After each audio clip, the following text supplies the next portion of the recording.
आज मैं आप लोगों को पाठ नंबर 7 साखी कविता कक्षा 10वीं का 2 नंबर का एक शब्द में उत्तर दो 2 नंबर और 3 नंबर का प्रश्नों का उत्तर कराने जा रहा हूं। आप लोग सभी अपने अपने कापी में नोट कीजिएगा और इसे याद करने की कोशिश कीजिएगा, क्योंकि ये 10वीं कक्षा है। हमें हर पाठ के हर एक प्रश्नों का उत्तर याद रखना बहुत ज़रूरी है। साथ ही साथ 10वीं कक्षा के हर एक विद्यार्थी को मैं कहना चाहूँगा, जबकि हमारे इस बार असम के सेवा बोर्ड का मैट्रिक का एग्ज़ाम भी 45 मार्क्स का जो है OMR शीट में होने वाला है। तो इसलिए हमें किताब के जो पाठ हैं, जो कविताएं हैं, सबको याद करना बहुत ज़रूरी है। OMR शीट में 4 ऑप्शनल उत्तर होंगे एक प्रश्न की, और 4 में से एक सही उत्तर होगा। उसको हमें पहचानने के लिए पाठ को भी याद रखना और कविता को भी याद रखना बहुत ज़रूरी होगा, क्योंकि सीधे प्रश्न से वहाँ प्रश्न नहीं दिए जा सकते, तो पाठ के अंदर अंदर से भी प्रश्न बनाए जा सकते हैं। इसलिए आप लोगों को ये मैं कहना चाहता हूँ कि कविता को भी संपूर्ण याद कीजिएगा और पाठ को भी याद करने की संपूर्ण कोशिश कीजिएगा। तो आइए चलते हैं 2 नंबर के प्रश्नों के उत्तर का। श्रीमंत शंकर देव ने अपने किस ग्रंथ में कबीरदास जी का उल्लेख किया है? इसका उत्तर होगा कीर्तन घोषा में। एक शब्द में कहा है, इसलिए पूर्ण वाक्य में इसका जवाब नहीं होगा। ख नंबर, महात्मा कबीरदास का देहावसान कब हुआ था? देहावसान का मतलब है मृत्यु, तो इसका उत्तर होगा सन 1518 में हुआ था। ग नंबर, कवि के अनुसार प्रेम विहीन शरीर कैसा होता है? इसका उत्तर होगा मरा हुआ होता है। मरा हुआ शरीर में कोई भी प्रेम नहीं रहता, जबकि आदमी जब तक जिंदा रहते हैं तभी प्रेम रहता है। मरने के बाद उस शरीर को किसी से कुछ प्रेम नहीं रहता। तो घ नंबर, कबीर दास जी ने गुरु को क्या कहा है? इसका उत्तर होगा कुम्हार कहा है।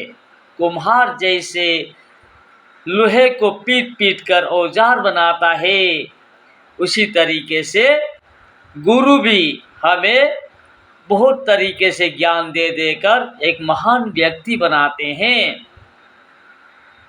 अंग नंबर, महात्मा कबीरदास की रचनाएं किस नाम से प्रसिद्ध हुई? इसका उत्तर होगा बीजक। बीजक नाम से प्रसिद्ध हुई। अब हम 3 नंबर में आएंगे, पूर्ण वाक्य में उत्तर दो। इसका क नंबर, कबीरदास के पालक पिता माता कौन थे? अब ये पूर्ण वाक्य में उत्तर होगा, तो वाक्य को लिख कर ही कौन के जगह में हमें उत्तर लिखना है। इसका उत्तर होगा कबीरदास के पालक पिता माता नीरू नीमा थे। ख नंबर, कबीर शब्द का अर्थ क्या है?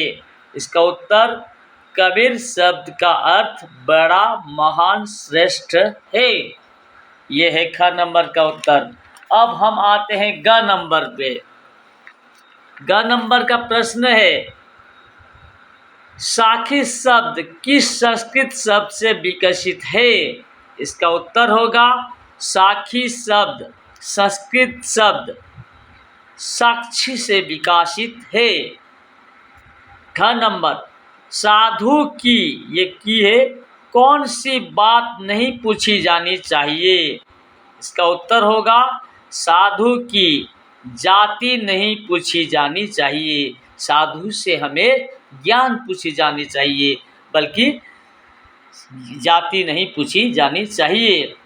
अंग नंबर, डूबने से डरने वाला व्यक्ति कहाँ बैठा रहता है? इसका उत्तर होगा डूबने से डरने वाला व्यक्ति किनारे बैठा रहता है। डूबने से डरने वाला व्यक्ति कभी भी किसी नदी के मझधार में नहीं जा सकता, क्योंकि उसे डूबने पर बहुत डर लगा हुआ होता है। तो ये था आज का 10वीं कक्षा के साखी कविता के 2 नंबर और 3 नंबर के छोटे छोटे प्रश्नों के उत्तर। आने वाले समय में हम आप लोगों को 10वीं कक्षा के हर एक प्रश्न के, हर एक पाठ के, हर एक क्वेश्चंस के उत्तर देने की संपूर्ण कोशिश करेंगे। आप लोग मेरे YouTube चैनल के माध्यम पर बने रहें। अगर वीडियो अच्छी लगी हो तो लाइक कीजिएगा, शेयर कीजिएगा, कमेंट्स कीजिएगा और सब्सक्राइब भी कीजिएगा। बस आपके लिए इतना ही। धन्यवाद।